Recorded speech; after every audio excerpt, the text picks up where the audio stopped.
उत्तर भारत के कई राज्यों में लगातार तेज बारिश का दौर जारी है और तेज बारिश के चलते कई तरह की दिक्कतें कई जगहों पर देखी जा रही हैं। खासतौर पर बात करें अगर पहाड़ी राज्यों की तो उत्तराखंड, हिमाचल प्रदेश समेत तमाम पहाड़ी राज्यों में बारिश से जनजीवन पूरी तरह से अस्त व्यस्त हो गया, तो वहीं मैदानी इलाकों में बारिश के चलते जल भराव की स्थितियां हैं। और इसी के साथ ही बड़ी खबर आपको इस समय बता रहे हैं, देहरादून के स्कूलों में छुट्टी घोषित कर दी गई। देहरादून समेत कई जिलों में मौसम विभाग ने बारिश को लेकर अलर्ट जारी किया है। भारी बारिश के चलते उत्तराखंड की स्पेशली अगर बात करें तो 87 सड़कें बंद है। उत्तराखंड में भारी बारिश का अलर्ट मौसम विभाग की तरफ से जारी किया गया। देहरादून, रुद्रप्रयाग, बागेश्वर के लिए अलर्ट जारी किया गया है। इसके अलावा नैनीताल में भी भारी बारिश की संभावना जताई गई है। नैनीताल के लिए भी मौसम विभाग की तरफ से भारी बारिश का अलर्ट जारी किया गया और मौसम विभाग की इस चेतावनी को देखते हुए ही देहरादून में जिलाधिकारी की तरफ से एक आदेश निकाला जाता है, जिसमें कहा जाता है कि जो पहली कक्षा से लेकर के 12वीं तक के स्कूल और जो आंगनवाड़ी केंद्र है, इन सभी शिक्षण संस्थानों में अवकाश रहेगा आज के दिन। बारिश को देखते हुए यह फैसला लिया गया। इसके अलावा मैदानी इलाकों में बारिश के बाद जल भराव की स्थितियां कई जगहों पर देखी जा रही हैं। सड़कें अव्यवस्थित रूप से सामने आ रही हैं। सड़कों की जो असुविधा है लोगों के लिए, वो भी एक बड़ी समस्या बनती जा रही है और कई तरह की दिक्कतें मैदानी इलाकों में देखी गई हैं। इसके अलावा पहाड़ी इलाकों की अगर बात करें तो पहाड़ी इलाकों में बारिश के चलते भूस्खलन की घटनाएं देखने को मिल रही है और भूस्खलन की घटनाओं से कई सड़क मार्ग उत्तराखंड के बंद हैं। इन तमाम चीजों पर लगातार नजर बनाए रखेंगे और जायजा भी लेंगे कि किस जगह पर क्या स्थिति है। साथ ही अगर बात करें हम फरीदाबाद, गुरुग्राम, इन इलाकों में भी बारिश के चलते जल भराव की स्थितियां कई जगहों पर देखी गई हैं और बारिश झमाझम, जीवन गया थम। इसीलिए हम कह रहे हैं क्योंकि जीवन को एक तरीके से थमा दिया है बारिश ने और आगे भी मौसम विभाग की तरफ से इसी तरह का अलर्ट जारी किया गया है। तो ये बड़ी खबर इस समय मौसम से जुड़ी हुई, जहां पर मौसम विभाग ने उत्तराखंड के कई जिलों के लिए बारिश का ऑरेंज अलर्ट जारी किया है और इसके अलावा जो पहाड़ी जिले हैं, पहाड़ी इलाके हैं, वहां पर लगातार हो रही बारिश के बाद कई सड़कें बंद हैं। तस्वीरें आप इस समय देख रहे हैं बद्रीनाथ केदारनाथ राष्ट्रीय राजमार्ग की, जहां पर सिरोबगढ़ के पास मार्ग कुछ समय के लिए बाधित हो गया था, बंद हो गया था। इसके अलावा ये तमाम जो तस्वीरें हैं ये आप देख रहे हैं इस समय, पहाड़ की अलग अलग जगहों से इसी तरह की स्थितियां सामने आ रही हैं और ये स्थितियां बता रही हैं कि किस कदर बारिश ने आम जनजीवन को अस्त व्यस्त कर दिया है। ऋषिकेश बद्रीनाथ हाईवे बाधित रहा। सिरोबगढ़ के पास, रुद्रप्रयाग के पास सिरोबगढ़ है जहां पर लैंडस्लाइड जोन है और बारिश के चलते रात को यहां पर मलबा आ गया था और इसके बाद इस मलबे के कारण यह सड़क बंद रही कुछ समय तक, लेकिन उसके बाद इसको खोलने का काम भी लगातार चल रहा है। कुछ समय के लिए सोनप्रयाग में यात्रियों को रोका गया क्योंकि बारिश के अलावा जो केदारनाथ यात्रा है, बद्रीनाथ चारधाम यात्रा उत्तराखंड की होती है, वो यात्रा भी लगातार चल रही है। तो केदारनाथ में, सोनप्रयाग में कुछ समय के लिए यात्रियों को रोका गया, ऐसी अपडेट्स मिल रही हैं। इसके अलावा यमुनोत्री हाईवे की बात करें तो यमुनोत्री हाईवे ओजरी के पास लगातार 12वें दिन बंद चल रहा है, जिससे यात्रियों और स्थानीय लोगों को काफी दिक्कतों का सामना करना पड़ रहा है। राजमार्ग निर्माण खंड के द्वारा यहां पर वैली ब्रिज का निर्माण करवाया जा रहा है जो कि अंतिम चरण में है और ये आप ग्राफिक्स के जरिए समझिए, पहाड़ से लेकर मैदान तक भारी बारिश लगातार उत्तराखंड में देखी जा रही है और इस बारिश ने पूरी तरह से जनजीवन अस्त व्यस्त कर दिया है। मौसम विभाग ने भारी बारिश को लेकर के ऑरेंज अलर्ट जारी किया है और देहरादून, रुद्रप्रयाग, नैनीताल, बागेश्वर में तेज बारिश का अलर्ट जारी किया गया है मौसम विभाग की तरफ से। तो ये तमाम अपडेट्स हैं जो लगातार हम आपको दे रहे हैं और ये दो तस्वीरें आप देख सकते हैं, एक तरफ दरकते पहाड़ तो दूसरी तरफ डूबते मैदान। भारी बारिश से जहां पहाड़ दरक रहे हैं, भूस्खलन की खबरें, घटनाएं सामने आ रही हैं, बादल फटने की घटनाएं सामने आ रही हैं, वहीं दूसरी तरफ डूबते मैदान, जहां मैदानी इलाकों में जहां तेज बारिश के बाद जल भराव की स्थितियां बन रही हैं और इस जल भराव से प्रशासन के दावों की और सरकार के दावों की भी कई तरह की पोल खुल रही है, खास तौर पर सड़कों के मामले में। चलिए ज्यादा जानकारी के साथ समृद्ध मिश्रा इस समय हमारे साथ जुड़ चुके हैं। देहरादून से समृद्ध का रुख करेंगे। समृद्ध, मौसम विभाग ने अलर्ट भी जारी किया है और देहरादून में तो डीएम की तरफ से अवकाश की घोषणा भी की गई, छुट्टी की घोषणा भी की गई। किस तरीके से स्थिति है और मौसम का क्या कुछ फिलहाल मिजाज नजर आ रहा है?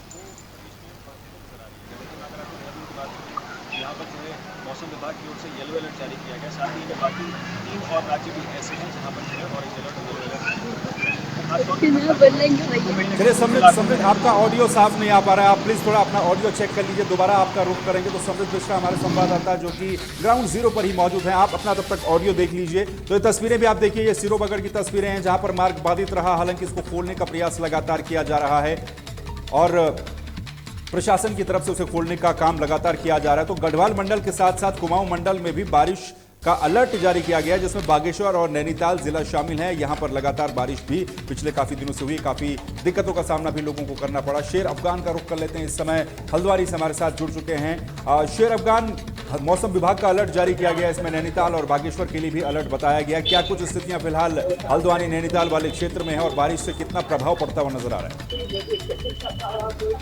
देखिए, मैं बताना चाहूंगा कि जिस तरह से बारिश ने जारी किया है, यहाँ पर एक नदी है, बौर नदी और गोला नदी और निहाल नदी। तो उसके चारों तरफ जो आसपास आजू बाजू के गांव हैं, वहां पुलिस प्रशासन ने पूरी तरह से अलर्ट जारी कर दिया है और पुलिस प्रशासन की मनादी वहां लगातार जारी है कि इस जगह को खाली कर दिया जाए।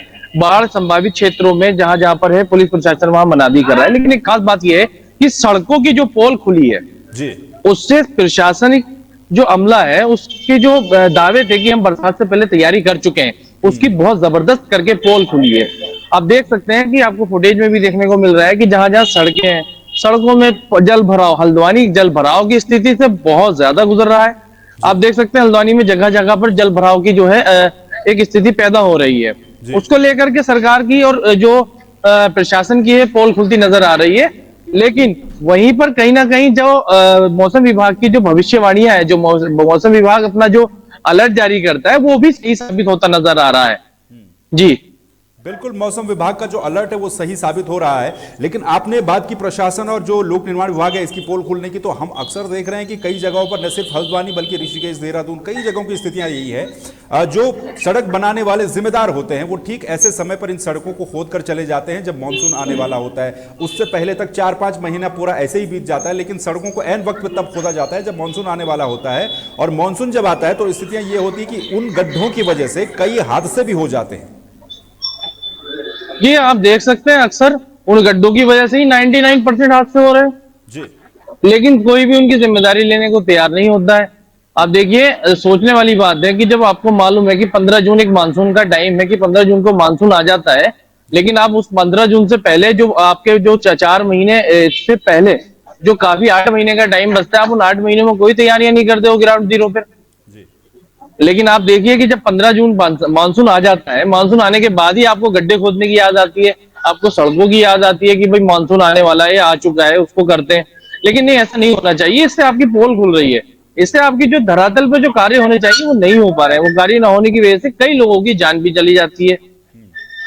आप देखिए, बरसात का मौसम चल रहा है। मैं एक और चीज आपसे ये जानना चाहूंगा, क्योंकि हम देहरादून और बाकी जगहों पर देखते हैं कि पहले एडीबी वाला आएगा, वो खोद करके चला जाएगा, फिर सीवर वाला आएगा, वो खोद करके चला जाएगा। जब वो ढक देगा तो जाएंगे वो पानी की लाइन खोदने के लिए, उसको फिर से खोद देंगे, फिर दूसरे फाइबर वाले उसे खोद कर चले जाएंगे। एक कम्युनिकेशन गैप साफ तौर पर सभी विभागों ऐसा होता है। मैं आपको इसका हल्द्वानी में इसकी क्या, मैं आपको इसका पैटर्न बताता हूँ। मेरे पीछे आप सड़क देख रहे हैं, ये सामने एक सड़क, अभी जहां ऑटो खड़ा है सड़क बनी है। अभी इस सड़क को बने हुए ज्यादा से ज्यादा 1 से 1.5 महीना हो रहा है। सड़क बनी बिल्कुल बढ़िया से, अच्छे से बढ़िया करके सड़क बना गए। उसके बाद आए पाइपलाइन वाले, उन्होंने फिर खोद दी। उसके बाद आए दूसरे गैस वाले, उसके बाद तीसरे, चौथे। मतलब तुम लोगों को सड़क बनने के बाद ही क्यों याद आता है? सड़क जब खुद रही थी तब भी तो आप अपने पाइप दबा सकते थे, पाइपलाइन दबा सकते थे, कोई भी काम कर सकते थे। सरकार का पैसा, यानी कि हमारे टैक्सों का गाढ़ा कमाई, जो हम लोग टैक्स भर रहे हैं, जो जनता का टैक्स भरा जा रहा है, उसको आप ऐसे बर्बाद करते हैं। शर्म नहीं आती आप लोगों को? ये पैसा बर्बाद कर रहे हैं आप सोचने वाली बात है। देख लीजिए, आप देखिए कि कहीं ना कहीं जो पैसा है ये किसका लगता है इसमें? जिम्मेदार इससे मुंह क्यों मोड़ते हैं? जनता का पैसा खराब हो रहा है, इसके बारे में इन लोगों को शर्म नहीं आती है? भाई आपने सड़क खोद दी, ये सड़क देखिए खुद ही पड़ी है, पूरी तरह से सड़क खुद ही पड़ी है। आप फुटेज में अभी लाइव देख लीजिए, इसकी कोई सुध लेने वाला नहीं है। इन्हीं छोटे छोटे मामलों की वजह से किसी पानी भरा होगा तो पानी इसके अंदर होगा, किसी का टायर स्लिप होगा, किसी के चोट लगेगी, कौन जिम्मेदारी लेगा? आप बताएं मुझे। आज मैं अपने चैनल के माध्यम से लाइव इन लोगों को चेताना चाहता हूं लाइव इन लोगों को जगाना चाहता हूं कि कम से कम कुछ तो शर्म करो प्रशासन, बिल्कुल। और जागो, शर्म है कि बट आती नहीं, है, जागने को समाज तैयार में नहीं शर्म है। कि आती नहीं। जैसा आपने जी बताया हाँ। अफगान की जो स्थितियां वहां पर है, आपने बताया अभी अभी वो सड़क बनी, लेकिन उसके बाद दूसरे विभाग वाला आया, फिर तीसरा, फिर चौथा।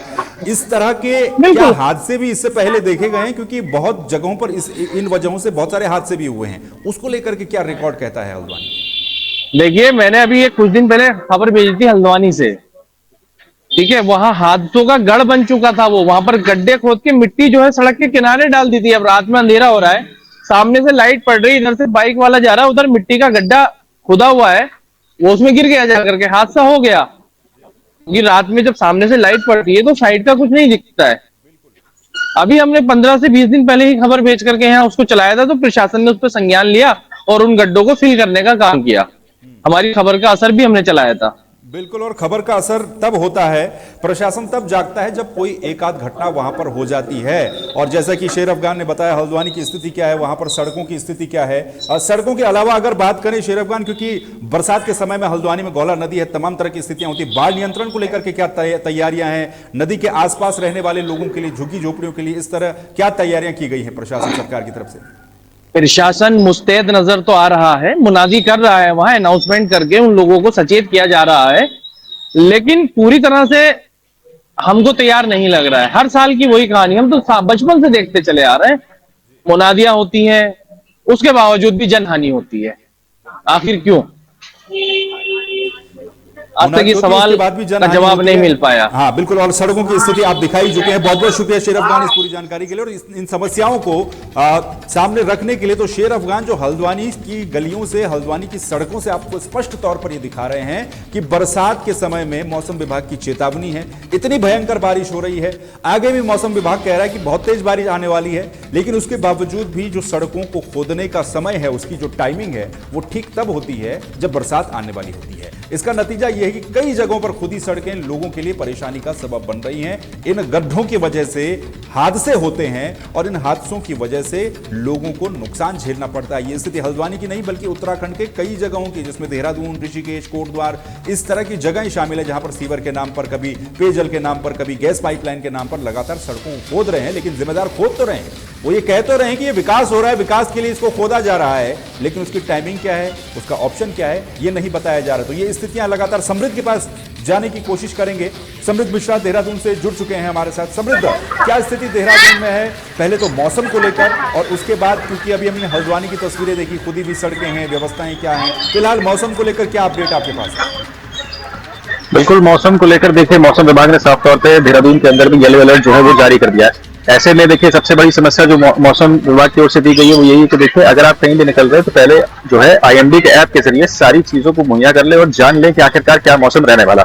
वहीं देखिए, देहरादून में सबसे बड़ी समस्या, जैसे हल्द्वानी में भी जिक्र हुआ, वैसे ही कहीं ना कहीं देहरादून के भी कई इलाकों में देखने को मिलती है, जहां पर जो पूरी समस्या है वो रोड निर्माण को लेकर है। कई सारे इलाके देहरादून के अंदर ऐसे हैं जहां पर रोड खुदी हुई है, जिसकी वजह से आवन जावन में, यातायात में, और बारिश के चलते कहीं ना कहीं यातायात जो है वो एक बहुत बड़ी समस्या बन जाता है। अगर देखिए, देहरादून की नदियों की बात करी जाए तो दो नदियां यहाँ पे मुख्य तौर पे, एक रिस्पना और बंदाल, और मेरे पीछे जो नदी है, अगर मैं अपने कैमरामैन से कहूँ थोड़ा सा पैन करके अगर आपको दिखाएं तो किस तरीके से जो नदी सूखी रहती थी उसका जल स्तर इस तरीके से बढ़ गया है कि यहाँ पर देखिए बहाव जो है इतना तेज हो गया। हालांकि कई सारे बच्चे यहाँ पर खेलते हुए नजर आ रहे हैं, लेकिन इसी बीच सवाल यह है कि आखिरकार अगर जल स्तर इस तरीके से बढ़ रहा है तो आसपास के जो लोग यहाँ रह रहे हैं उनकी भी जीवन जाई में किसी तरीके से असर तो पड़ रहा है। बहरहाल बात अगर आपदा की जाए तो आपदा प्रबंधन के सचिव आनंद बर्दन ने साफ तौर पर निर्देश दे दिया, चीजों को मुस्तैद कर लें, क्योंकि ऐसे में चारधाम यात्रा चल रही है और कल यानी कि 11 जुलाई से जो है प्रदेश के अंदर कांवड़ यात्रा भी शुरू होने वाली है, कांवड़ मेला भी शुरू होने वाला है, जिसके लिए दोनों ही चीजों को लेकर आपदा प्रबंधक सतर्क है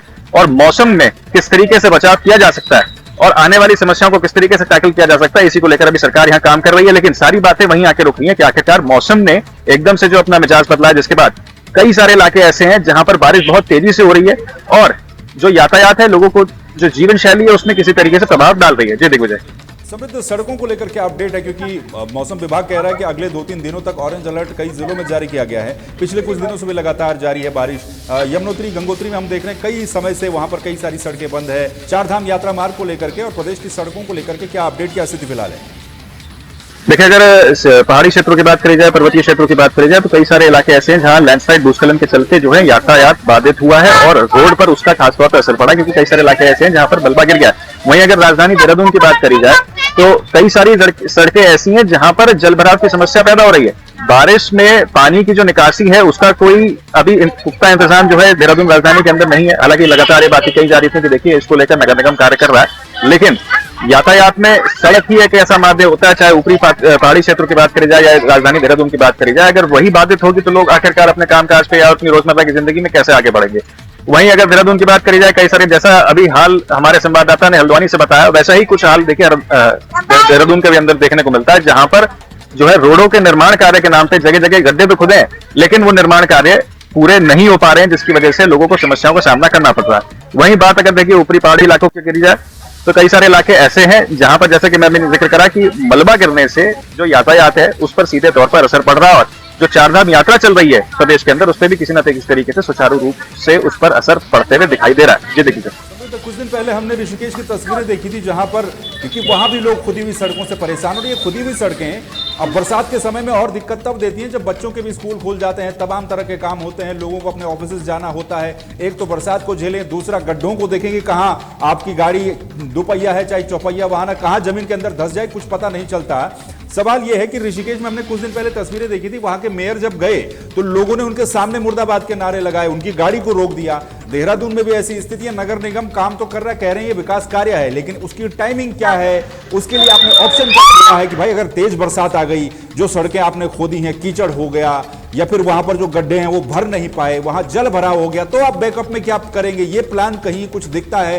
देहरादून का कई एक लंबा चौड़ा इलाका, मियावाला तुनवाला से लेकर जहां अभी अभी सीवर के नाम पर खोदा जा रहा है, बंजारावाला से लेकर आईएसबीटी तक जहां सीवर के नाम पर खोदा जा रहा है, निरंजनपुर से लेकर पटेल नगर तक जहां कभी गैस पाइपलाइन के नाम पर, कभी पेयजल की लाइन के नाम पर खोदा जा रहा है। यहां आप खोद तो रहे हैं, लेकिन बैकअप क्या रख रहे हैं और उसकी टाइमिंग कब तक पूरी हो रही है, ये सवाल है।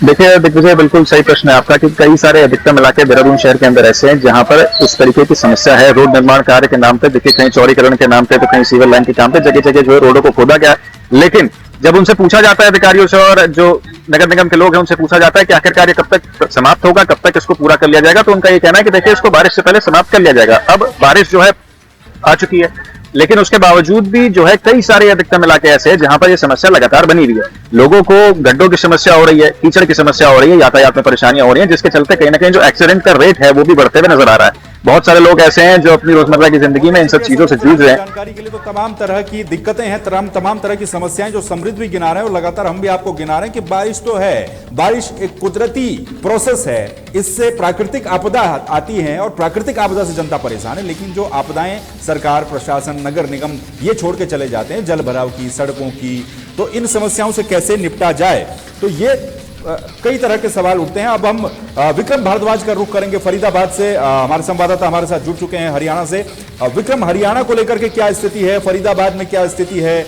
बारिश का अलर्ट जारी किया गया, बारिश लगातार हो रही है, हम देख रहे हैं गुरुग्राम से लेकर कई जगहों पर जल भराव हो जाता है, पानी भर जाता है सड़कों पर, कहीं गाड़ियां डूब रही हैं, कहीं लोग तैर रहे हैं, क्या स्थिति फिलहाल है और व्यवस्थाएं क्या कुछ हैं? मैं बता देता हूँ, फरीदाबाद में नगर निगम की पोल जब खुलती है तो बारिश होती है, नगर निगम के अधिकारी जब तैनात होते हैं, जब बारिश आने का टाइम हो जाता है उससे पहले किसी तरह की कोई व्यवस्था नहीं की जाती जिसको लेकर बारिश रोकथाम हो सके। जी विक्रम, मौसम विभाग का क्या कुछ कहना है? आने वाले दिनों में मौसम किस तरीके से रहने वाला है? क्योंकि कल परसों हमने देखा उमस भी काफी ज्यादा फरीदाबाद में थी और बाकी इलाकों में थी। अब मौसम विभाग आगे के लिए क्या प्रेडिक्शन कर रहा है? विभाग का यही कहना है कि अगर अलर्ट कर दिया गया फरीदाबाद, गुरुग्राम, हरियाणा के कई ऐसे क्षेत्र है, पलवल अपना एरिया, जिसको अलर्ट कर दिया गया है कि फरीदाबाद आ रहा है, जिसको लेकर के और बढ़ती जाए और नगर निगम को भी आदेश जारी कर दिए गए हैं। जी विक्रम, एक और सवाल ये उठता है कि जब बरसात आती है तो बरसात से पहले सरकार, चाहे नगर निगम हो, चाहे प्रशासन हो, चाहे कोई भी एडमिनिस्ट्रेशन हो, वो तमाम तरह की तैयारियां करता है, व्यवस्थाओं को जुटाता है ताकि बरसात के समय दिक्कतों का सामना ना करना पड़े। लेकिन बरसात आने के वक्त वो सारी जो व्यवस्थाएं होती हैं वो दम तोड़ देती हैं। हम कई जगहों की यही स्थिति इस समय दिखा रहे हैं। वहां फरीदाबाद में, हरियाणा, गुरुग्राम में किस तरह की सिचुएशन ऐसे में नजर आती है? जी, फरीदाबाद में लगाम लगाने के लिए अभी कोई ऐसी जानकारी मौजूद नहीं है जिस पर लेकर के बरसात की रोकथाम की जा सके।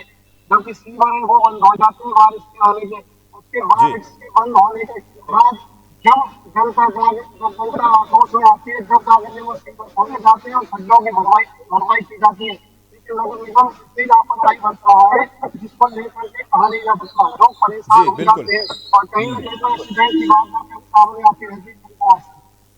बिल्कुल कई तरह की दिक्कतें होती है। बहुत बहुत शुक्रिया विक्रम पे पूरी जानकारी देने के लिए। तो विक्रम भारद्वाज फरीदाबाद से हमारे संवाददाता हमारे साथ जुड़े थे। बारिश झमाझम हो रही है, जीवन थम गया है, लेकिन इस थमते हुए जीवन के बीच सवाल ये कि प्राकृतिक आपदा को कोई टाल नहीं सकता, प्राकृतिक प्रोसेस यानी कि भारी बारिश होना इसको कोई टाल नहीं सकता, लेकिन उस बारिश से होने वाले नुकसान को टाला जा सकता है, कम किया जा सकता है, उस बारिश से होने वाली दिक्कतों को रोका जा सकता है, उसके लिए व्यवस्थाएं जुटाकर। लेकिन व्यवस्थाएं जुटती कैसी हैं ये आप अपने अपने क्षेत्र में अपनी अपनी सड़कों पर जब उतरेंगे तब आपको पता चलेगा, जब आपकी गाड़ी का टायर किसी गड्ढे में फंस जाएगा। आज के लिए फिलहाल इतना ही, मुझे दीजिए इजाजत, नमस्कार।